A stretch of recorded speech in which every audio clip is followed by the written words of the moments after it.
오늘은 디도서 2장 1절에서 15절의 말씀을 가지고 은혜로 은혜를 드러내다라는 제목으로 말씀을 나누겠습니다. 사람의 행동에는 사람의 마음이 담겨져 있습니다. 예를 들어 누군가를 사랑하는 마음을 가지고 있다면요, 그 사람이 사랑한다라고 말하지 않았지만 그 사람의 행동, 눈빛이나 손짓으로도 상대방을 향한 사랑의 마음을 읽어낼 수 있는 것이죠. 반대로 누군가를 미워하는 마음을 가지고 있다면요, 그 사람의 말에는 미워한다라는 말이 없지만 그 사람의 행동, 눈빛이나 손짓에는요, 상대방을 향한 미워하는 감정을 읽어낼 수 있습니다. 때로는 이러한 모습을 들키지 않기 위해서 연기를 한다고 하지만 사랑하는 대상 앞에서, 미워하는 대상 앞에서 우리는요, 마음을 숨길 수 없어 그 마음이 다른 누군가에게 대하는 행동과는 다르다라는 것들을요, 알 수 있습니다. 사람의 행동에는요, 사람의 마음이 담겨 있는 것이죠.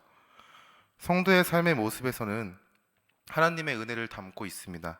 하나님의 은혜를 담고 있다는 말에는요, 그 모습을 통해 하나님의 은혜를 바라볼 수 있다는 것이죠. 성도의 삶의 모습을 통해서 하나님의 은혜를 누리는 자의 모습을 볼 수 있다는 거예요. 오늘 말씀은 목회자 디도가 성도들에게 어떠한 삶을 살아야 하는지에 대해서 기록하고 있는 말씀입니다. 디도서는 디모데 전서와 디모데 후서와 같이 함께 목회 서신이라 불리는 책입니다. 목회자에게 성도를 양육하고 가르치고 섬기는 것에 대해서 바울이 지침을 기록한 성경의 말씀이 바로 디도서이죠. 디도서 1장에서는요, 바울이 다른 서신서와 같이 자신의 사도성과 사도성이 드러나는 이유에 대해서 서술합니다. 그리고 디도에게 이 편지를 작성했음을 밝히고 그 작성의 이유를 또 서술하는 것이죠. 디도서 1장에서는요, 바울이 장로들과 감독을 세우는 일에 있어가지고 그들의 자격을 서술합니다. 장로의 자격에 대해서는 디도서 1장 6절에 상세하게 서술하며 감독의 자격에 있어서는 1장 7절에서 9절의 말씀에 상세하게 서술하고 있습니다. 그러면서 바울은요, 불순종하고 헛된 말을 하며 속이는 자에 대해서 지적을 합니다. 이 존재가 정확하게 누구다라고 명시되어 있지는 않지만 그 존재는요, 불순종하고 헛된 말을 하며 속이는 일을 행하는 자였습니다. 공동체 안에서 거짓된 말들을 하면서 공동체를 위험하게 하는 자였던 것이죠. 바울은 이들의 존재를 지적하면서 장로와 감독을 세우는 일을 말하고 거짓된 자들을 경계하고 바른 교훈으로 성도들을 수호하는 일을 위해서 디도를 그레데 교회에 남겨두었고, 그리고 내가 그에게 편지를 한다라고 이야기를 합니다. 오늘 말씀 바울은요 2장 1절에서 이렇게 얘기합니다. 오직 너는 바른 교훈에 합당한 것을 말하여 라고 이야기합니다. 디도가 그레데 교인들을 섬기는 가운데 그들을 양육하고 섬기는 기준, 디도가 성도들을 섬기는 그 기준은요, 양육하는 기준은요, 바른 교훈에 합당한 것으로 행하는 것이었습니다. 바른 교훈이라고 가리키는 것은요, 교회의 바른 가르침을 이야기하는 것이죠. 교회의 바른 가르침은 바울과 예수님의 사도들의 가르침을 이야기하고 있습니다. 그들의 가르침은 예수님의 말씀, 하나님의 말씀을 따라 가르친 가르침입니다. 바울은 디도에게 오직 너는 바른 교훈에 합당한 것을 말하여 라고 시작하면서 어떻게 성도의 삶의 모습은 이러이러해야 한다라고 이야기하고 있습니다. 성도의 삶의 모습 가운데 우리는 하나님의 뜻하심이 드러나야 한다는 사실을 알 수 있습니다. 세상의 즐거움과 기쁨이 보일지라도 그것이 하나님이 원하시지 않는 것이라면요, 싫어하시는 것이라면 그것을 우리가 안다면 그것을 외면하는 모습이 드러나야 하는 것이 성도의 모습이라는 것이죠. 세상은요, 우리의 삶의 모습에 묻습니다. 그렇게 사는 것이 어떠한 유익이 있느냐라고 우리에게 질문을 던지죠. 그러나 우리는 바른 교훈에 합당한 것을 말하는 자가 되어야 하고 바른 교훈에 합당한 삶을 살아내는 자가 되어야 한다는 사실을 바울이 그레데 교회 성도들을 가르치는 기준, 오직 너는 바른 교훈에 합당한 것을 말하라 라는 바울의 권면과 지시에 따라 보면은 우리는 이러한 삶을 살아야 한다는 것을 기억할 수 있습니다. 그리고 2장 2절부터 성도의 생활 지침에 대해서 바울은 상세하게 서술하고 있습니다. 그 기준은요, 2장 1절에서 기록한 것 같이 바른 교훈에 합당한 것입니다. 먼저는 늙은 남자에게 대해서는요, 이러한 삶의 모습을 드러내야 한다라고 디도에게 이렇게 가르쳐야 한다라고 이야기하고 있습니다. 늙은 남자에게 드러나야 되는 모습은요, 절제하며 경건하며 신중하며 믿음과 사랑과 인내함과 온전하게 하는 것이 드러나야 하며 너는 그것을 가르쳐야 한다라고 얘기합니다. 다음으로 늙은 여자는요, 행실이 거룩하고 모함하지 않고 많은 술의 종이 되지 않고 선한 것을 가르치는 자들이 되고 그들로 젊은 여자들을 교훈하되 그 남편과 자녀를 사랑하며 신중하며 순종하며 집안일을 하며 선하며 자기 남편에게 복종하게 하라라고 가르치라 합니다.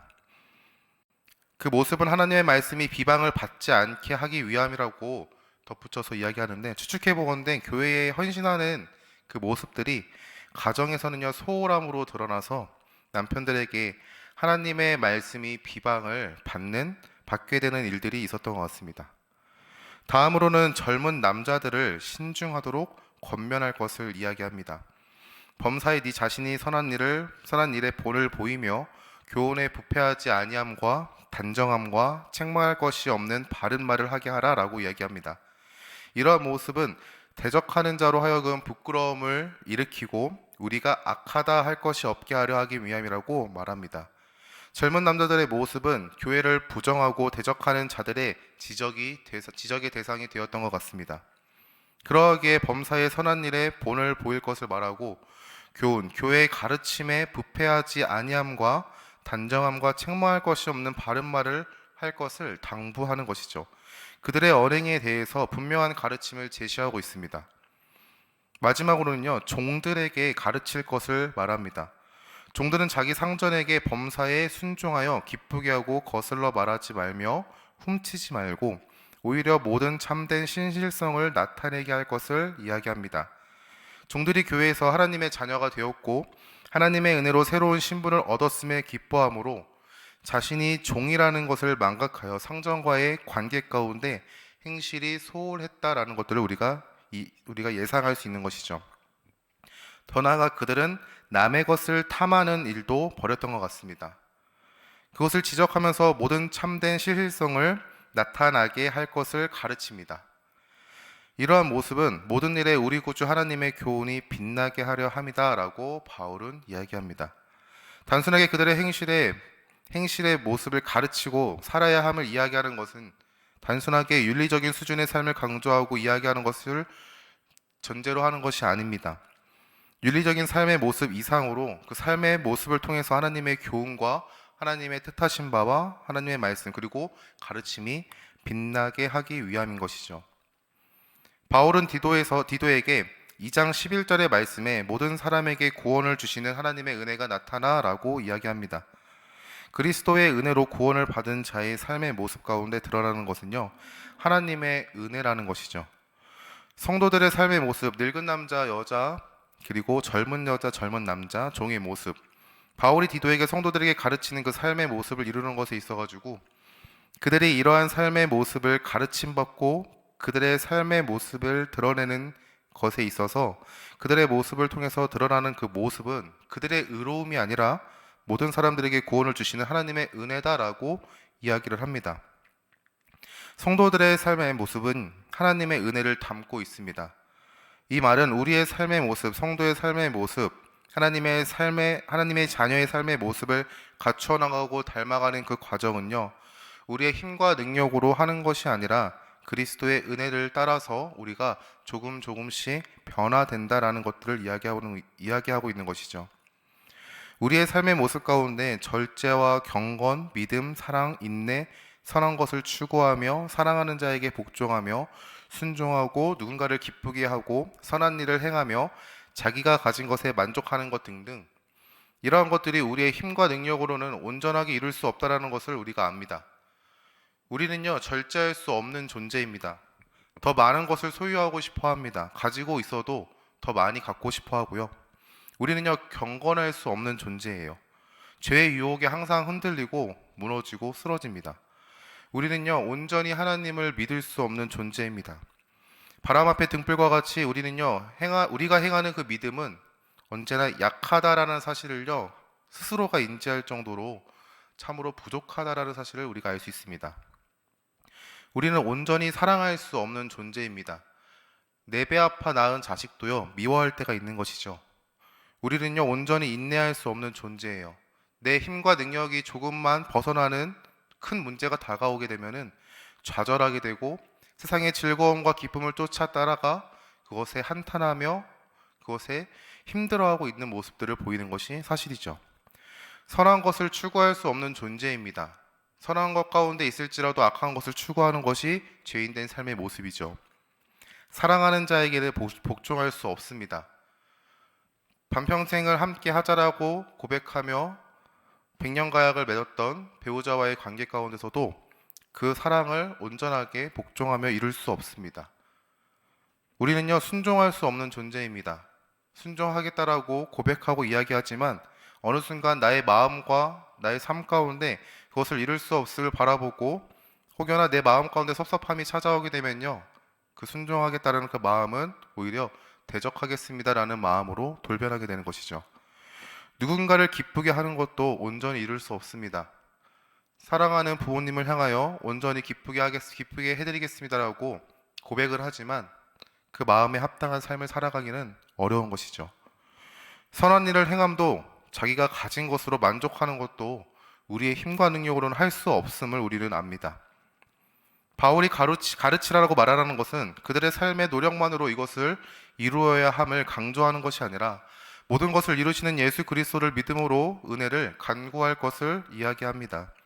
그러하기에 성도의 삶의 모습에는요, 하나님의 은혜가 드러나는 것이죠. 성도의 삶에는 하나님의 은혜만이 드러나는 것입니다. 그것을 이루시는 분이 하나님이시며 그것을 이룰 수 있는 능력을 주시는 분이 하나님이기 때문이죠. 그 은혜는요, 우리를요, 양육합니다. 경건하지 않은 것과 정욕을 다 버리고 신중함과 의로움과 경건함으로 이 세상에 살고 복스러운 소망과 우리의 크신 하나님 구주 예수 그리스도의 영광이 나타나심을 기다리게 하셨습니다. 이 세상에 소망을 두고 살아가는 것이 아니라 우리에게 허락된 구원을 바라보며 이미 주어졌으나 아직 완성되지 않은 하나님의 나라를 소망하며 그리스도의 영광이 나타나심을 기다리며 살아갈 수 있게 하는 것이죠. 예수님께서는 우리를 대신하여 자신을 십자가에 주심으로 모든 불법에서 우리를 속량하셨습니다. 십자가에서 우리에게 보이신 그 사랑은 하나님의 공의하심을 모두 만족시키는 우리 주 예수 그리스도의 희생과 하나님의 사랑을 모두 확증하신 우리 주 예수 그리스도의 순종입니다. 우리는 그리스도의 은혜로 바울이 디도에게 가르치라 말한 바른 교훈의 가르침을 따라 살아갈 수 있고 그 삶의 모습은 하나님만이 드러내는 삶이 되는 것이죠. 바울은 디도에게 성도를 양육함에 있어 너희가 그리스도의 은혜로 구원받은 성도로서의 삶의 모습은 이러하여야 한다라고 가르치면서 이것을 이루는 이는 너희가 아닌 예수 그리스도의 은혜의 일하심이다 라고 이야기합니다. 그리고 바울은 디도에게 성도들에게 이것을 가르쳐라 라고 말씀하시는 것이죠. 그렇다면 여러분, 우리는 성령 하나님을 힘입어 바른 교훈의 가르침을 따라 살아가야 한다는 사실을요, 깨달을 수 있습니다. 그것을 이루시는 성령 하나님의 일하심을 믿으며 살아야 한다는 것이죠. 바울이 디도에게 성도들을 가르치는 것이 2장 1절에 오직 너는 바른 교훈에 합당한 그것을 근거하여 가르쳐라 라고 얘기합니다. 그렇다면 우리는 이렇게 생각해 볼 수도 있을 것 같아요.